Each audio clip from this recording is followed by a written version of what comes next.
queria pedir aos irmãos que abrissem as suas Bíblias em Apocalipse, capítulo 3, que nós vamos ler do verso 4 ao verso 22.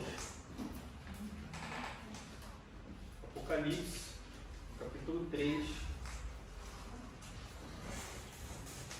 do verso 14, ao verso 22.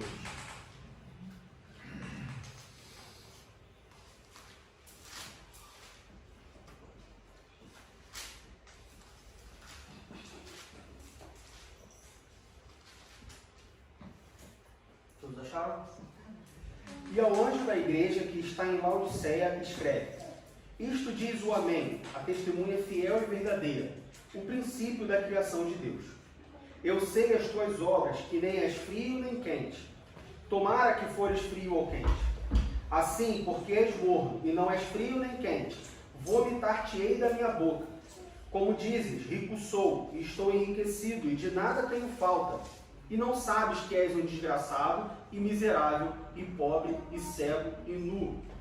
Aconselho-te que de mim compres ouro provado no fogo, para que te enriqueças, e vestes brancas, para que te vistas, e não apareça a vergonha da tua nudez, e que unjas os olhos com colírio, para que vejas. Eu repreendo e castigo a todos quantos amo. Sê, pois, zeloso e arrepende-te. Eis que estou à porta e bato. Se alguém ouvir a minha voz e abrir a porta, entrarei em sua casa e com ele cearei, e ele comigo. Ao que vencer, lhe concederei que se assente comigo no meu trono, assim como eu venci e me assentei com o meu Pai no seu trono. Quem tem ouvidos, ouça o que o Espírito diz às igrejas.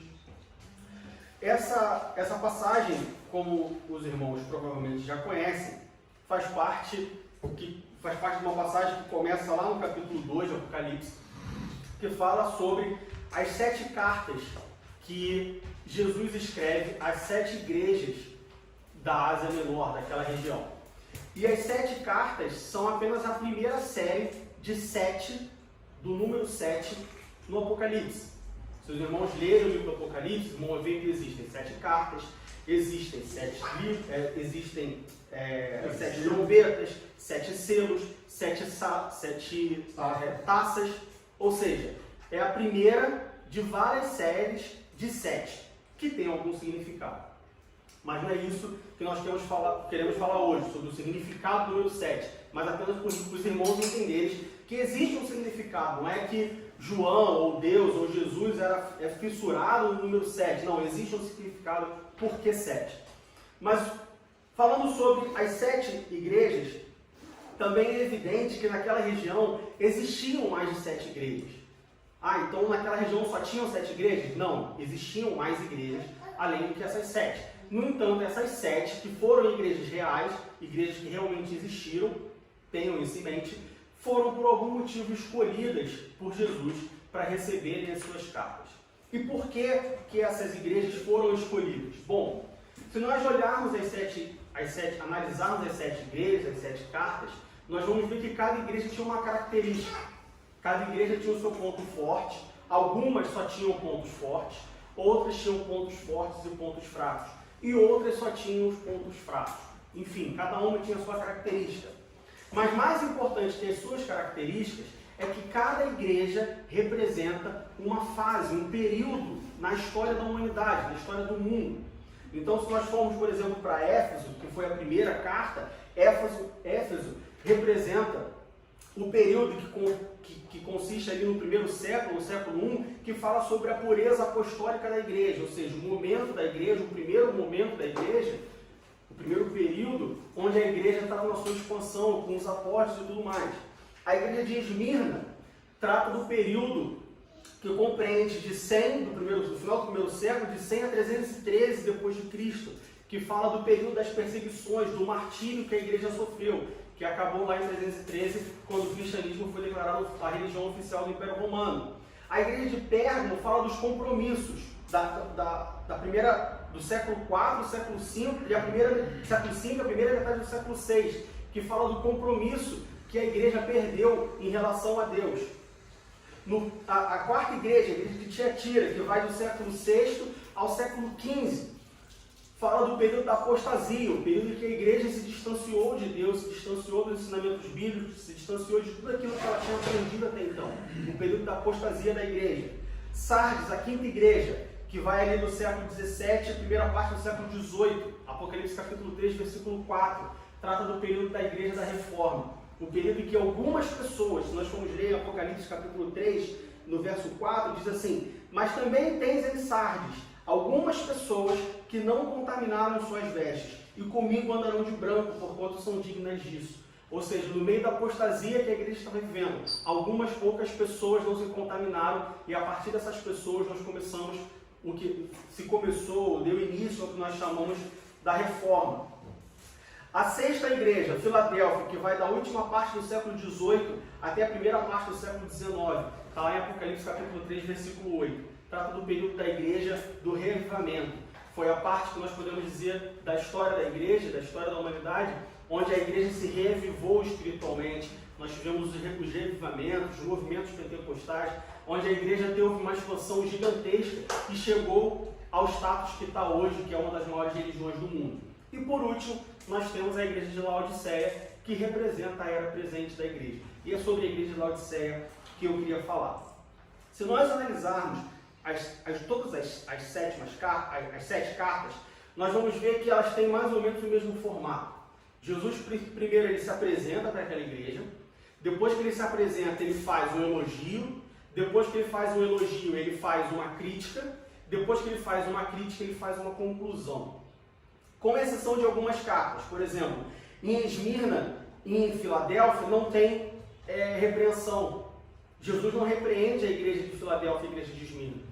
Porque, como nós acabamos de falar, a igreja de Esmirna representa o período da igreja em que a igreja foi perseguida, em que a igreja foi massacrada, em que os cristãos morriam por amor ao Evangelho.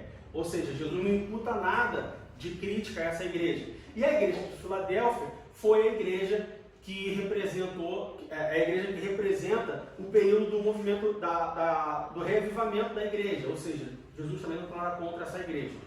E sobre os elogios, a única igreja que não tem elogio é a igreja de Laodiceia, que representa a igreja da era presente. É a única igreja das 7 que não tem nenhum elogio. Você não vai achar nenhum elogio à igreja de Laodiceia. E tanto porque não existe nenhum elogio, e ainda mais porque representa a era presente, temos certeza de que isso tem algum ensinamento para nós no dia de hoje. Aleluia. Já que ela está simbolicamente direcionada a nós. Então, Jesus ele se apresenta, ele faz um elogio, quando tem elogio, ele faz uma crítica, quando tem a crítica, ele depois faz a conclusão, ele faz uma admoestação, ele traz uma correção, e depois ele traz, no fim, uma promessa e a sua conclusão. Antes da gente entrar nos pormenores dessa igreja, nós precisamos entender o que era a igreja de Laodiceia. Laodiceia era uma das cidades que ficavam na região do rio Lico. Hoje fica na região da Turquia chamada Denizli, é a região atual. Essa cidade de Laodiceia, nessa região, existiam 3 cidades. Existia Laodiceia, existia Colosso e existia Hierápolis. Eram 3 cidades que faziam parte dessa região. E essa região era uma região muito conhecida pelas suas fontes de águas termais. Laodiceia era uma cidade muito importante naquela época, era uma cidade de banqueiro, era uma cidade de finanças, era um centro comercial, tinha os seus mercados, suas casas de câmbio, seus comerciantes, era muito famosa. Mas ela também produzia um tipo de lã preta, que era usado na manufatura de tecidos e tudo mais, ou seja, era uma cidade bem famosa, bem rica naquela região. Mas Laodiceia ela tinha um problema. Por conta da distância de Laodiceia até as fontes de água, a água vinha pelos aquedutos, e por causa da distância entre Laodiceia e as fontes, a água que era quente chegava em Laodiceia morna. Ou seja, a água, por mais que ela fosse boa para o banho, quando as pessoas bebiam essa água, as pessoas se sentiam mal. Dava ânsia de vômito, por causa da mornidão. Colossos tinha uma água quente. E Hierápolis tinha uma água, ao contrário, Hierápolis tinha uma água quente, que era famosa pelos seus banhos quentes, termais, suas propriedades de cura e tudo mais. E Hierápolis tinha uma água fria, a água chegava fria lá, ou seja, era boa para beber. Mas Laodiceia tinha essa água morna, que não era nem boa nem ruim, ficava no meio do caminho. Uma outra característica da cidade, como eu falei, era que a cidade era conhecida pela sua riqueza, pelo seu desenvolvimento. No ano de 60 e alguma coisa, depois de Cristo, Laodiceia sofreu um terremoto e ela conseguiu se reconstruir sozinha desse terremoto, sem ajuda do Império Romano, justamente porque era uma cidade avançada, uma cidade abastada e era bem famosa por isso. Pois bem, seguindo para a carta de Jesus, como eu disse, Jesus sempre faz uma apresentação, faz um elogio quando tem, faz uma crítica quando tem, depois Jesus faz mais uma ilustração, traz uma correção e no fim ele faz uma promessa e se despede. E é assim que eu queria dividir essa mensagem sobre a igreja de Laodiceia. Primeiro, a apresentação. Apocalipse capítulo 3, verso 14, Jesus se apresenta à igreja de Laodiceia. E Jesus diz: "E ao anjo da igreja que está em Laodiceia escreve: Isto diz o Amém, a testemunha fiel e verdadeira, o princípio da criação de Deus."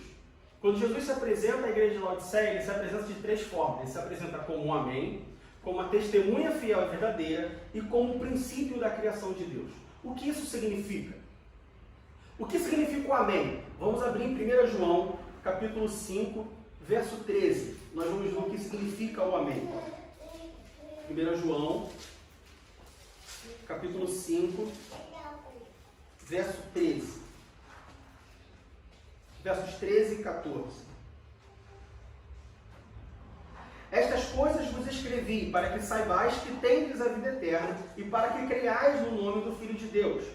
E esta é a confiança que temos nele, que se pedirmos alguma coisa, segundo a sua vontade, ele nos ouve." Então a primeira característica da apresentação de Jesus é que ele se apresenta como um Amém, ou seja, através dele as coisas são confirmadas. Amém significa assim seja. Quando a igreja fala Amém, vamos orar para essa pessoa que está enferma, porque nós cremos que Deus pode curar essa pessoa. O que a igreja diz? Amém, ou seja, a igreja está confirmando, assim seja. Quando Jesus se apresenta como um Amém para a igreja de Laodiceia, Jesus está falando: olha, através de mim as coisas são confirmadas. Eu confirmo as coisas que vão acontecer. Depois Jesus se apresenta em Apocalipse capítulo 13, no versículo 14, como a testemunha fiel e verdadeira. O que significa a testemunha fiel e verdadeira? Quando Jesus se apresenta como a testemunha fiel e verdadeira, Jesus está se apresentando como o testemunho fiel e verdadeiro do caráter de Deus. Jesus está apresentando como? Olha só, se você quer saber quem é Deus, olha para mim. Se você quer saber como que Deus age, olha para mim. Eu sou a testemunha fiel de Deus. Eu sou a testemunha verdadeira de Deus. O que nós aprendemos com isso? Você quer saber quem é Deus? Olha para Jesus. Não olha para o pastor, não olha para o diácono, não olha para o presbítero, não olha para o irmão do seu lado, não olha para o lado, olhe para cima. Porque Jesus é a testemunha fiel e verdadeira. Mas nós também somos testemunhas do seu evangelho.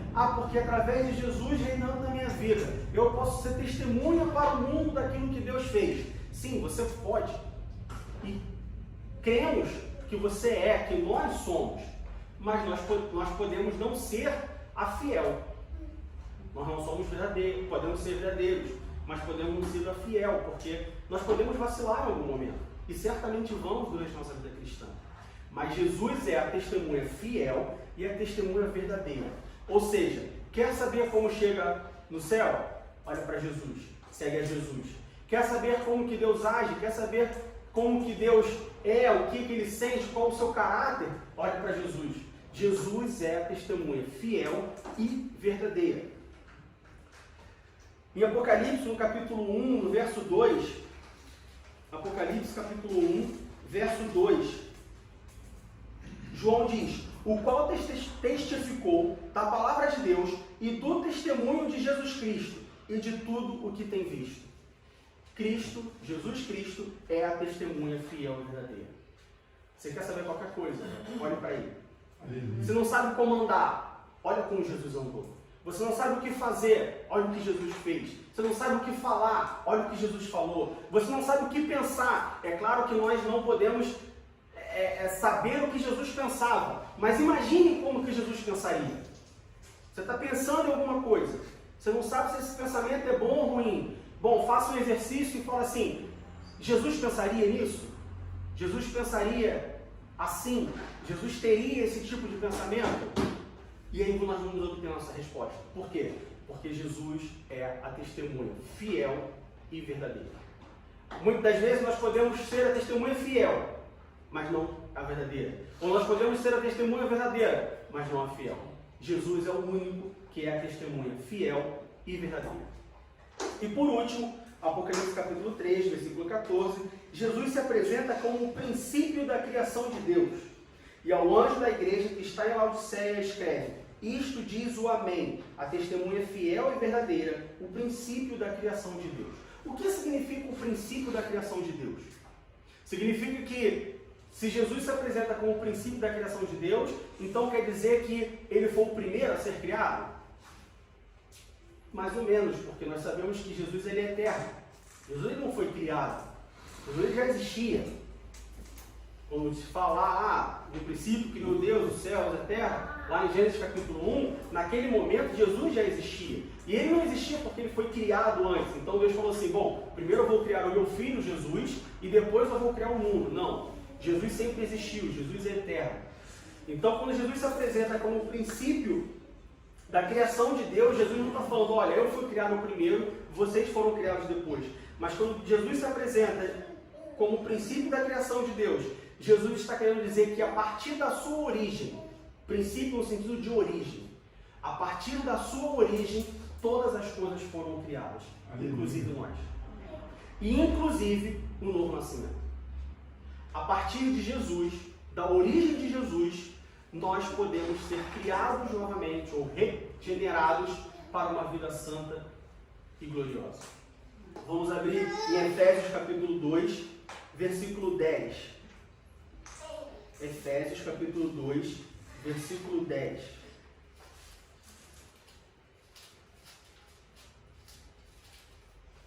Efésios capítulo 2, versículo 10.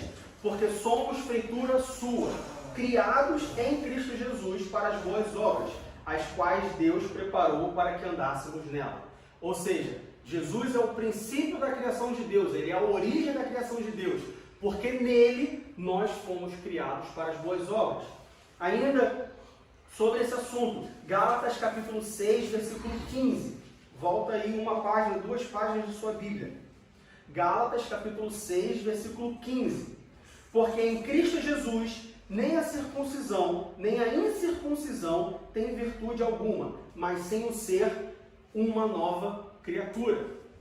Jesus é o princípio da criação de Deus, porque ele é a origem da criação de Deus. A partir dele, por causa do seu sacrifício na cruz, porque ele verteu o seu sangue na cruz, nós podemos ser novas criaturas nele. E por último, 2 Coríntios capítulo 5, 2 Coríntios capítulo 5, verso 17.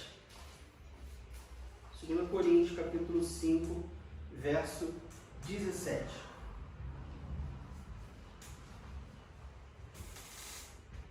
Assim que, se alguém está em Cristo Jesus, nova criatura é. As coisas velhas já passaram, eis que tudo se fez novo. Então, para nós resumirmos a apresentação de Jesus, Jesus se apresenta como o Amém, como a testemunha fiel e verdadeira, e como o princípio da origem, e como o princípio da criação de Deus. Ou seja, Jesus fala, olha só, eu confirmo a obra, eu transformo em nova criatura, e eu aponto o caminho que você deve seguir. Jesus é o nosso norte. Jesus tem que ser a nossa inspiração. Então, no capítulo 14 de Apocalipse, capítulo 3, Jesus se apresenta. E depois vem a segunda parte da carta. Jesus faz a sua denúncia. Apocalipse, capítulo 3, versículos 15, 16 e 17. Apocalipse, capítulo 3, 15, 16 e 17. Eu sei as tuas obras, que nem és frio nem quente. Tomara que fores frio ou quente. Assim, porque és morno, e não és frio nem quente, vomitar-te-ei da minha boca. Como dizes, rico sou, e estou enriquecido, e de nada tenho falta, e não sabes que és um desgraçado, e miserável, e pobre, e cego, e nu. Jesus, depois que ele se apresenta, ele faz uma denúncia muito grave contra a igreja de Laodiceia. A denúncia que Jesus faz contra a igreja de Laodiceia é tão grave que, como diz no versículo 16, Jesus fala que ele vomitaria Laodiceia da sua boca. Vamos apenas relembrar que Laodiceia era uma igreja. Laodiceia não era gentil, não era ímpio, não era injusto, era uma igreja. Olha a gravidade da denúncia que Jesus faz contra a Laodiceia, a ponto de o próprio Jesus falar: olha, eu sei que você é minha igreja, eu sei que você é o povo escolhido, eu sei que eu tenho um compromisso com vocês, mas porque vocês fazem isso, eu tenho vontade de vomitar vocês da minha boca. Era grave a denúncia que Jesus faz contra a igreja de Laodiceia. Mas Jesus faz essa denúncia não com felicidade, não alegre. Jesus ele faz essa denúncia com muita tristeza no coração. Lá em Ezequiel, capítulo 18, versículo 23, abra sua Bíblia em Ezequiel, capítulo 18. Ezequiel, capítulo 18, versos 23 e 32. Ezequiel 18, 23 e 32. Versículo 23. Desejaria eu de qualquer maneira a morte do ímpio, diz o Senhor Jeová. Não desejo antes que se converta dos seus caminhos e viva. E aí no versículo 23, no versículo 32, Deus diz: porque não tomo prazer na morte do que morre, diz o Senhor Jeová. Convertei-vos, pois, e vivei. Sempre que Jesus faz uma denúncia contra mim e contra você, Jesus nunca tem prazer nessa denúncia. Ao contrário de nós, seres humanos, que quando apontamos o pecado de alguém ou quando denunciamos o erro de alguém, nós o fazemos algumas vezes ou muitas das vezes com prazer. Ah, porque fulano está errado, olha, está errado aqui, ó, e expõe isso para o mundo. Ao contrário de nós, sempre que Jesus faz uma denúncia contra o filho dele, sempre que Jesus chama o filho dele e fala: só, meu filho, você está errado. Olha só, meu filho, você está muito errado. Olha só, meu filho, você está tão errado que eu tenho vontade de te vomitar na minha boca. Sempre que Jesus faz isso, ele nunca faz com prazer. Porque Deus nunca tem prazer na destruição dos seus filhos. Por pior que seja, por mais grave que seja, por mais rebelde que o filho seja, Deus nunca tem prazer na destruição do homem. Pelo contrário, a vontade dele é que todos os homens se salvem e alcancem a sua misericórdia. Mas a igreja de Laodiceia tem uma denúncia grave. E qual era a denúncia grave da igreja de Laodiceia? Qual era o problema da igreja de Laodiceia? Mornidão espiritual. Vocês estão ligando um ponto com o outro? No início, eu falei que a cidade de Laodiceia era uma cidade muito rica, era uma cidade muito abastada, era uma cidade muito famosa e muito importante naquela região. Mas ela tinha um problema. Qual era o problema? A água que chegava morna. Não era nem fria nem quente. E qual era o problema da igreja de Laodiceia? Mornidão espiritual. Jesus ele fala: olha, você não é nem fria nem quente. Queria eu que você fosse fria. Queria eu que você fosse quente. E a gente pode entender aqui, olha, se você for quente, você está próximo de mim. Se você está fria, você está longe, mas você sabe que você está longe, então eu consigo te alcançar mais forte. Mas não, o seu problema é que você está morno. É meio termo. Fica em cima do muro. Uma hora agrada a Deus, uma hora agrada ao diabo. Uma hora serve a Deus, uma hora serve ao mundo. Um pé na igreja, um pé no mundo. Um pé na igreja, um pé no mundo. E aí Jesus fica incapacitado. É claro que Jesus ele nunca fica incapacitado, mas Jesus fica numa situação de que, como que ele se apresenta para uma igreja que está morta? A igreja conhece ele. Como que você prega o evangelho para uma pessoa que está morta espiritualmente? Porque você fala uma coisa e a pessoa fala: não, já sei, eu sigo, eu faço. Eu não tenho pecado. Eu vivo uma vida santa. Esse era o pecado da igreja de Laodiceia. Era uma igreja morna. Era uma igreja que não se posicionava espiritualmente. Laodiceia não tinha uma posição. Na Laodiceia ela não tinha uma posição espiritual. Ela não tinha tomado uma postura de igreja. ela não tinha se imposto como igreja. Como eu disse, enquanto as águas de Herápolis eram quentes e as águas de Colossos eram frias, as águas de Laodiceia eram mornas, faziam mal, davam ânsia de vômito nas pessoas. O que nós entendemos com isso? Saindo da igreja, porque a igreja é composta de pessoas. Sempre, quando Jesus escreve uma carta à igreja, ele está escrevendo uma carta para nós. Isso representa nós, cristãos, que somos mornos espiritualmente. Existem pessoas na igreja que são mornas. Ela nem tem muito compromisso, mas nem está muito afastada. Ela nem não sabe o que quer, ela não está numa posição espiritualmente. Tá, você se converteu. Eu tenho 20 anos de crente. Tá, e o que você fez nesses 20 anos? Não, sabe, irmão, eu estou me preparando, estou estudando, porque a obra de Deus é muito séria, então eu tenho que pensar bem, eu não quero tomar nenhuma atitude errada. Então a gente está aí, estamos na graça de Deus, e vamos nos preparar, e no tempo certo Deus vai chamar para a sua obra. O tempo certo já passou, meu irmão. A preparação já foi. Crentes sem uma posição espiritual. Crentes que não se levantam e se erguem para a batalha. Crentes que se convertem, que entregam sua vida a Jesus, mas não falam assim: Senhor, eis-me aqui. Usa minha vida. Crentes mornos espiritualmente. E aí, a pergunta que fica para essas pessoas, ou até mesmo para mim e para você: qual é a nossa posição? O que nós queremos? Eu lembro quando eu tinha 18 anos, terminei o segundo grau e tal, meu pai chegou para mim e falou: vem cá, o que você quer? Qual a sua expectativa? E essa é a pergunta que Deus nos faz. Essa é a pergunta que Jesus nos faz. Vem cá, meu irmão, o que você quer? Qual a sua expectativa? Qual a sua posição? Você aceitou Jesus? Você me aceitou lá há 5 anos atrás, há 10, há 15, há 20, há 30? Você está aqui na igreja há 1, há 2, há 3, há 4, há 5, há 10? E aí? O que você quer? Você quer continuar no banco? Você quer me servir? Você me quer só de longe? Você me quer de perto? Você está indeciso? O que você quer? Qual a sua expectativa? Qual o seu desejo? O que você pensa para o futuro?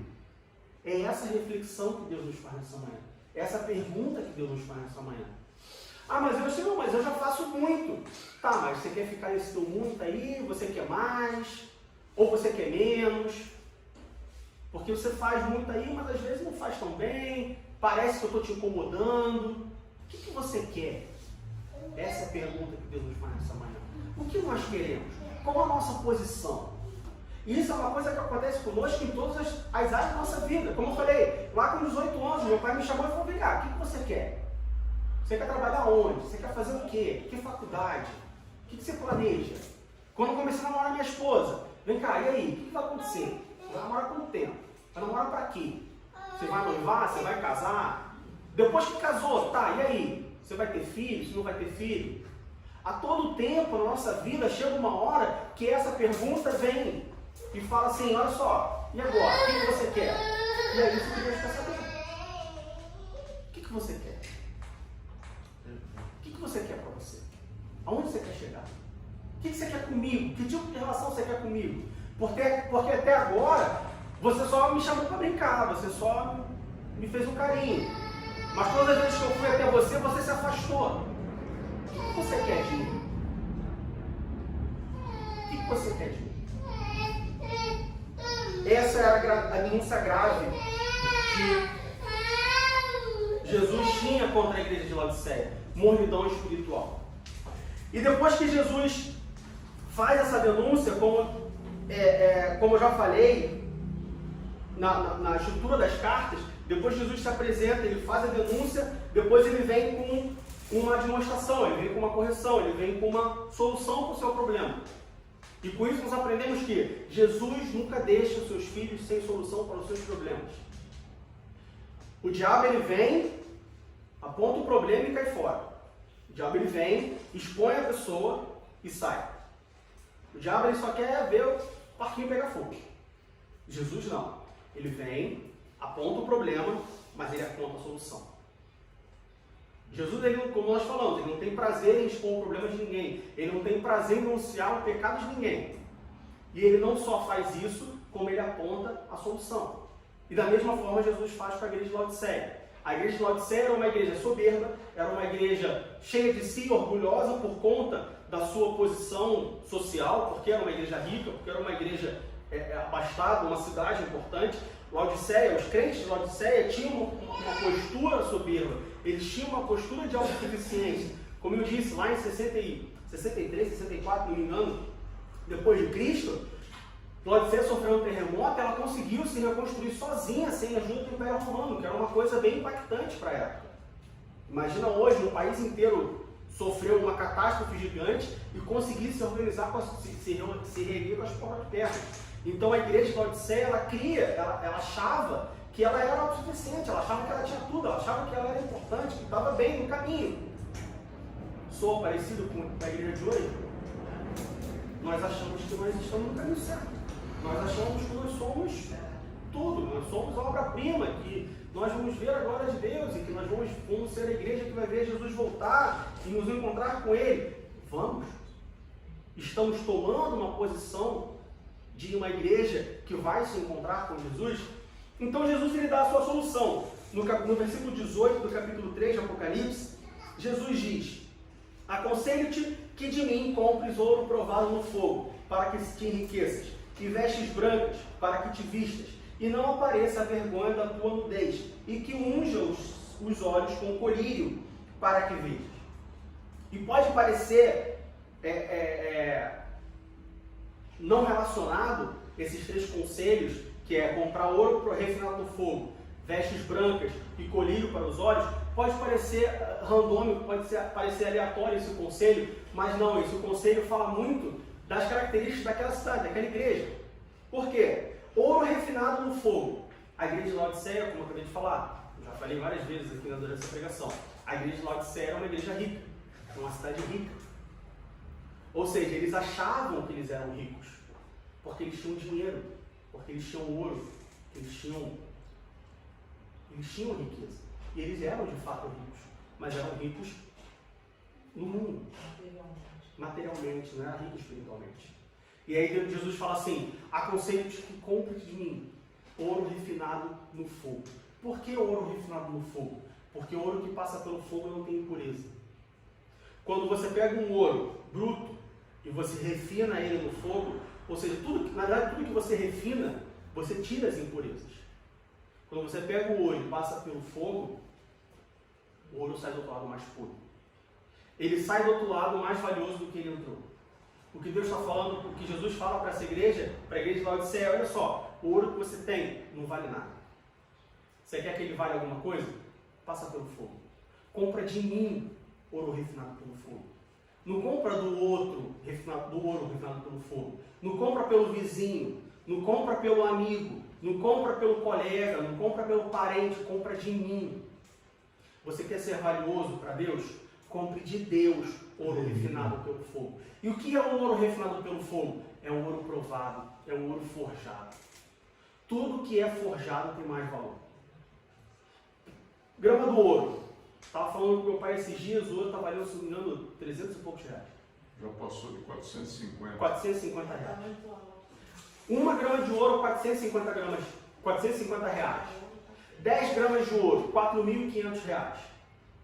Agora pega essas 10 gramas de ouro, passa pelo fogo, forja ele, molda ele, deixa ele bonito como um anel.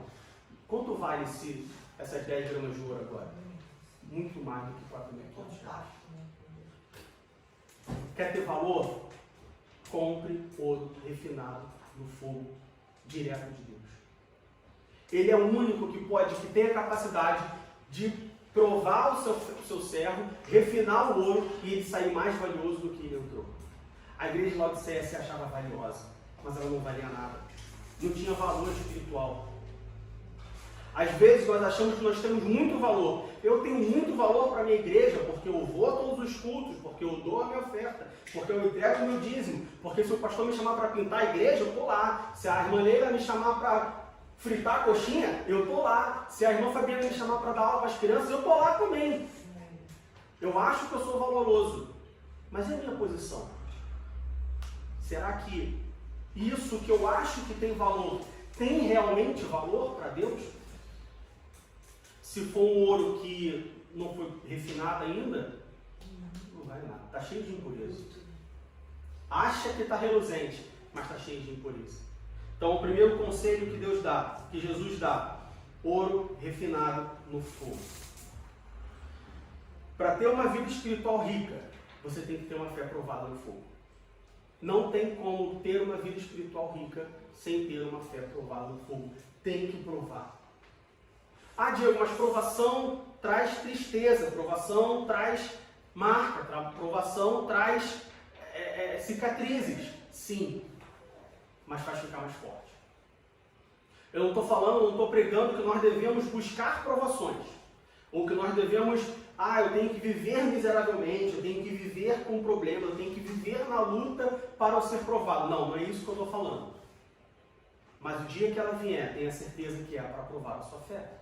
Tenha certeza que é para refinar o seu ouro e para você ficar mais valioso para Deus. O segundo conselho que Jesus dá para essa igreja, no versículo 18, capítulo 3 de Apocalipse, é: e vestes brancas para que te vistas, e não apareça a vergonha da tua nudez. E mais uma vez, parece aleatório, mas não é. A igreja de Laodiceia, a cidade de Laodiceia, produziu uma lã muito especial, uma lã preta, que usava para fazer vestimento, que usava para fazer as coisas. E veja bem, numa igreja situada numa cidade que produzia uma lã preta especial, Jesus fala, olha só, está nu, compra de mim veste branca. Por que veste branca? O que significa veste branca? Santificação, santidade. Você acha que está vestido, mas está nu. Às vezes nós achamos que nós estamos vestidos com a capa colorida, nós estamos apresentados, bonitos, mas quando Deus olha para dentro de mim, Ele vê um homem nu. Ele vê a vergonha da minha nudez. Ele vê a vergonha da minha soberba, de achar que estou vestido, de achar que sou santo, de achar que tenho uma vida consagrada. Mas tudo que Ele acha em mim, na verdade, a única coisa que Ele não acha em mim é uma veste branca, para cobrir a minha nudez. Em Apocalipse, capítulo 3, versículo 4, Jesus diz: mas também tens em Sardes algumas pessoas que não contaminaram suas vestes, e comigo andarão de branco. Você quer andar com Jesus? Tem que colocar roupa branca. E eu não estou falando roupa branca de candomblé, ano novo, trazer paz, não. Roupa branca, santificação. Espiritualmente falando. Aleluia. Você quer andar com Jesus? Você quer seguir a Jesus? Roupa branca. Diego, mas a minha roupa é um branco gelo. Não. Algo como a neve. Mas olha só, a minha roupa é branca em cima. Embaixo eu sei que está meio sujo, mas é porque vai esbarrando no caminho, o caminho é de terra, e aí é difícil manter a roupa branca. Volta, lava a roupa e segue. Roupa branca. Ainda em Apocalipse, capítulo 19, versículo 8. Apocalipse, capítulo 19, versículo 8. E foi-lhe dado que se vestisse de linho fino, puro e resplandecente, porque o linho fino são as justiças dos santos. Aleluia. Deus é amor, Deus é bondade, mas Deus é justiça e Ele é santo. Linho fino e branco. Sem linho fino e branco, não dá para seguir Jesus. Jesus, Ele convidou todo mundo para a sua festa. Ele quer que todo mundo vá na sua festa, mas tem um código de etiqueta. Linho fino e branco. Mas não pode ser só de linho? Não. Mas não pode ser branco? Só branco? Não. Linho fino e branco. Poxa, mas Jesus é exigente. Sim, a sociedade também é exigente. Tem muita festa que manda um convite e fala só, traje esporte fino. Aparece de bermuda para você ver se você entra. Aparece de camisa de malha para ver se você entra. Não vai de terno e gravata, não. Linho fino e branco. Santidade. A cidade de Laodiceia, a igreja de Laodiceia, achava que estava vestida, mas estava nua, toda exposta, toda envergonhada. E Jesus fala, compra lã branca, e se veste santidade. Terceiro conselho que Jesus dá para a igreja de Laodiceia. Apocalipse capítulo 3, versículo 18. Ouro provado no fogo, vestes brancas, e no final do versículo 18 nós temos: e não apareça vergonha na nudez, e que unja os olhos com colírio para que vejas. Mais uma vez, colírio, que é aleatório. Por que Jesus falou de colírio? O que tem a ver o colírio? Laodiceia era muito famosa por um colírio, por um tratamento dos olhos. Era muito famosa naquela região por causa disso. Era referência em tratamento de olhos. E aqui ele se refere também à cegueira espiritual. Era referente a tratamento de olhos. Então Laodiceia se achava importante, porque olha só, você está com um problema na sua visão, vem para Laodiceia, que a gente cura. Se você não está enxergando direito, vem aqui, nós temos um remédio para você. E Jesus fala assim: está cega. Compra de mim um colírio para que você veja, para que abram os seus olhos. Laodiceia era uma igreja cega espiritualmente, sem direção nenhuma, não enxergava nada, não via nada. Abra sua Bíblia em Mateus capítulo 15, versículo 14, nós vamos ver uma classe de pessoa que era assim. Mateus capítulo 15, versículo 14. Deixai-os, são condutores cegos. Ora, se um cego guiar outro cego, ambos cairão na cova. Os fariseus eram cegos espiritualmente. A igreja de hoje está cega espiritualmente. Eu e você estamos cegos espiritualmente. E olha que coisa interessante. Um mundo moderno, com o avanço da ciência, com todo o material que foi deixado. Porque você falar que as pessoas eram cegas espiritualmente no século II, as pessoas eram cegas espiritualmente no século V, no século VI, nas igrejas antigas, que não tinham o texto bíblico, que não tinha a comunhão com o Espírito Santo, que não tinha as igrejas, que não tinha dicionário bíblico e livros e obras para você poder estudar, para você poder se inteirar do assunto, para você conhecer, que não tinham liberdade religiosa, veja bem, que não podiam se reunir, que não podiam buscar a Deus. Tudo bem, mas uma igreja de hoje, século XXI, que tem toda a liberdade, mas não estamos falando de igreja específica. É claro, existem países e tudo mais, mas de forma geral, uma igreja hoje se cega espiritualmente. Por que a igreja hoje é cega espiritualmente? Por que existem crentes hoje que são cegos espiritualmente? Depois de tudo que já viveram. O povo de Israel ser cego espiritualmente, a gente entende, saiu do Egito, estava buscando um libertador, tinha que ver as coisas acontecerem, mas hoje, eu e você somos cegos espiritualmente. Depois de tudo que já aconteceu, de tudo que nós aprendemos, será que a gente é capaz de olhar para trás e aprender com o erro do outro e se consertar espiritualmente falando? Uma igreja cega espiritualmente, a igreja de Laodiceia. E como consequência, como simbolismo, a igreja da era presente. Nós temos igrejas cheias de crentes cegos espiritualmente. Lembre-se sempre, nunca coloque a culpa na igreja, porque a igreja é composta de membros. Se eu coloco a culpa na igreja, a culpa cai sobre mim. Crentes cegos espiritualmente. E Jesus fala: compra de mim um colírio, para que abra os seus olhos e veja. Jesus ele não esconde nada de ninguém. Jesus ele não esconde nada, tudo de Jesus é às claras. Ao contrário de Satanás, que faz tudo nas escuras, tudo de Jesus é às claras. Quer ver? É só abrir o olho. Ah, mas Deus não me mostra. Está de olho aberto? Ah, mas Deus não fala. Está com o ouvido aberto? Ah, mas Deus não faz. Deixou Jesus fazer? Laodiceia era uma igreja morna espiritualmente, era uma igreja pobre, uma igreja miserável, uma igreja nua e uma igreja cega. Que Deus nos livre de sermos cegos, nus, pobres e miseráveis. Por fim, nós vemos que a igreja de Laodiceia era uma igreja que vivia de aparência. Ela se achava rica, ela se achava vestida, ela se achava com uma boa visão, mas era uma igreja só de aparência. Assim como a igreja de hoje. Assim como muitos crentes de hoje, que vivem de aparência.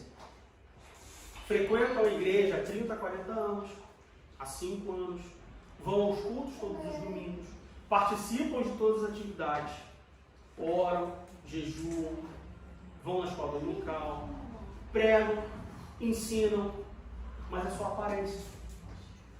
A soberba é tão grande que acha que está tudo bem. Que é incapaz de fazer uma autorreflexão e falar assim, vem cá, eu estou realmente valendo alguma coisa? Eu estou realmente vestido? Eu estou realmente enxergando espiritualmente? Senhor, o que precisa na minha vida mudar? O que precisa na minha vida melhorar? Essa é a igreja de Laodiceia. E essa é a igreja que Jesus fala para nós nessa manhã, para nos afastarmos disso. Compre ouro refinado no fogo diretamente de Deus. Compre vestes lã branca para as suas vestes e colírio para os seus olhos. Como eu falei, as cartas têm sempre uma apresentação, um elogio, quando cabe, uma condenação, uma denúncia quando cabe, uma solução. Jesus, ele nunca deixa os seus filhos sem solução. Sempre que Jesus, mais uma vez, sempre que Jesus aponta um problema, ele dá uma solução todas as vezes. E por fim, nós temos o consolo. Apocalipse capítulo 3, versículo 19. Jesus, ele, como diz no popular, ele morde, mas assopra. Ele bate, mas depois ele faz carinho. Ele denuncia o pecado, mas depois ele consola. Apocalipse capítulo 3, versículo 19. Eu repreendo e castigo a todos quanto os amo. Sê, pois, zeloso e arrepende-te. Jesus, ele nos ama. Jesus, ele nos corrige porque ele nos ama. Em Hebreus capítulo 12, do verso 4 ao verso 17, nós vemos que a correção de Deus é apenas a manifestação do seu amor. Hebreus capítulo 12, do verso 4 ao verso 11. Ainda não resististes até o sangue, combatendo contra o pecado, e já vos esquecestes da exortação que argumenta convosco como filhos.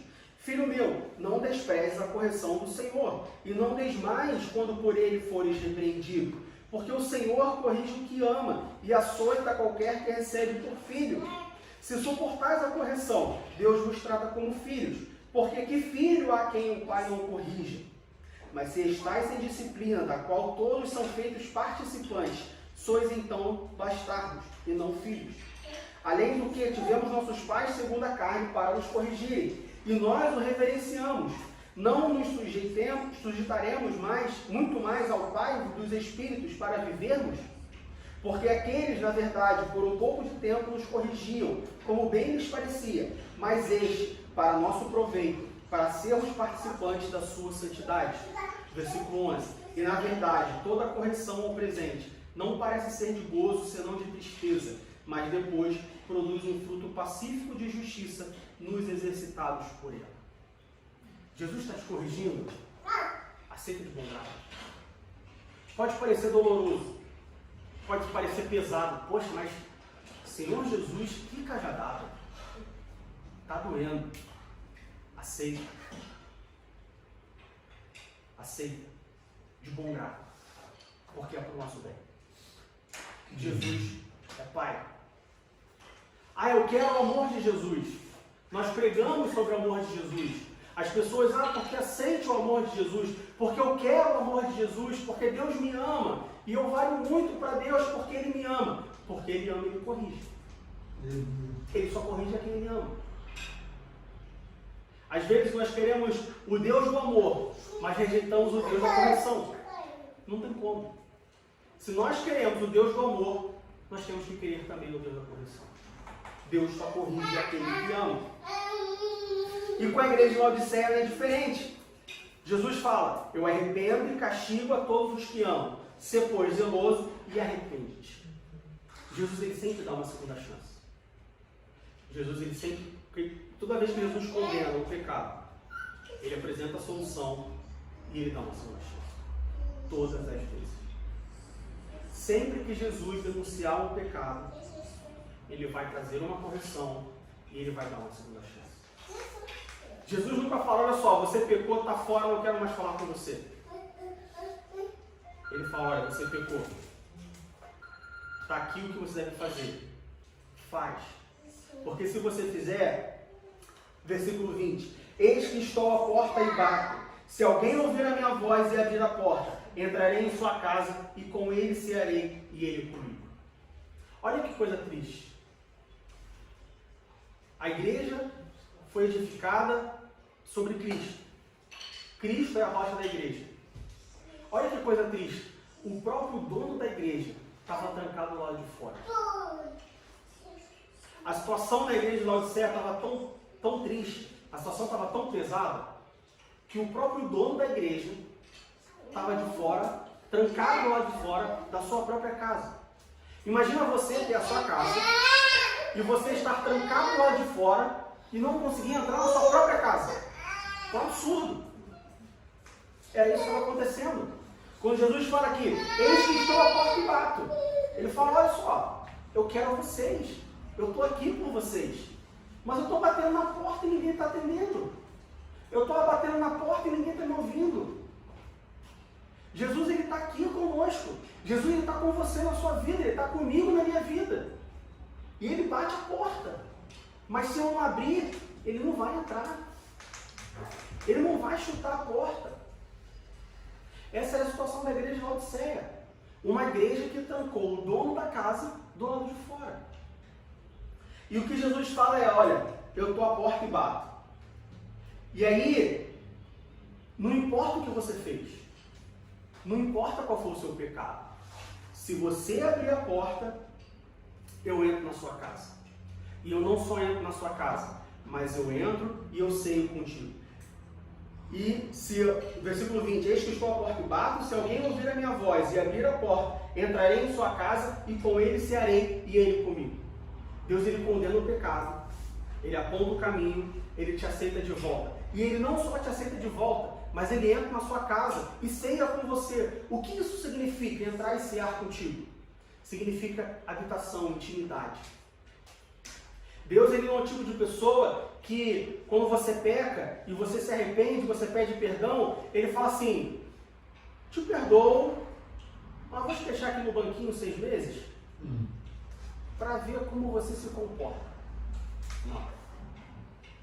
Se Jesus bater a sua porta, não importa o que você fez, se você se arrepender, se você confessar o seu pecado, se arrepender e abrir a porta, Ele entra. E não só entra, mas habita. Cear aqui significa intimidade. Significa que Jesus, Ele entra, Ele habita na sua casa, ou seja, Ele mora na sua casa. E Ele ceia com você, Ele tem intimidade com você. Você come com alguém que você não tem intimidade na sua casa? Para você convidar alguém para ir na sua casa comer com você, significa que você tem um nível de intimidade com essa pessoa. Você não conhece nenhuma pessoa na rua e fala, é legal, tem posto, tá sol, né, e tal. Vem cá, você não quer ir na minha casa comer? Não, comigo. Você não faz isso. Você chama para sua casa e você tem intimidade. E é isso que Jesus faz. Não importa o que você fez. O que importa é, o que você vai fazer agora? Eu denunciei o seu pecado, eu te apresentei a solução e eu te disse o que você tem que fazer. Se você fizer, eu entro com você e eu sei contigo. Para nós concluirmos, o pecado da igreja, o propósito da igreja de Laodiceia não era condená-lo. Sempre que Jesus aponta um pecado, Jesus não quer condenar. Jesus, pelo contrário, Ele quer salvar.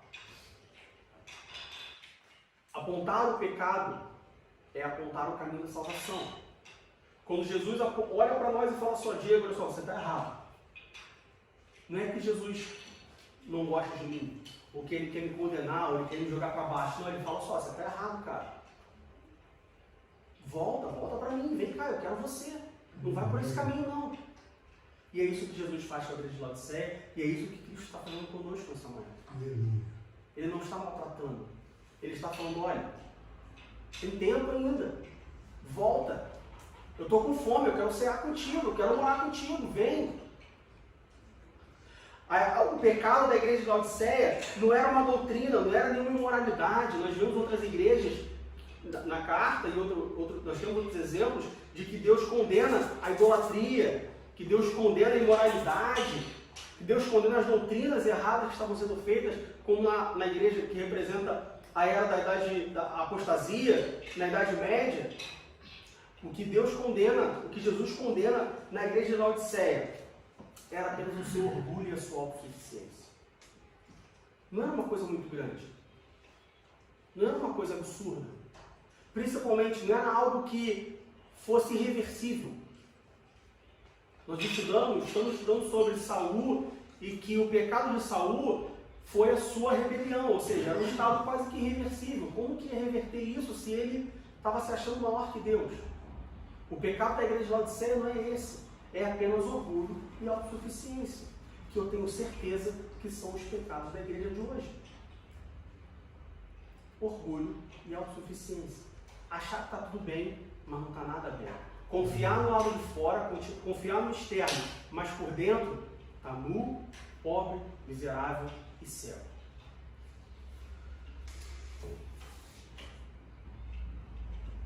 Como eu disse, Jesus ele está do lado de fora, batendo na porta.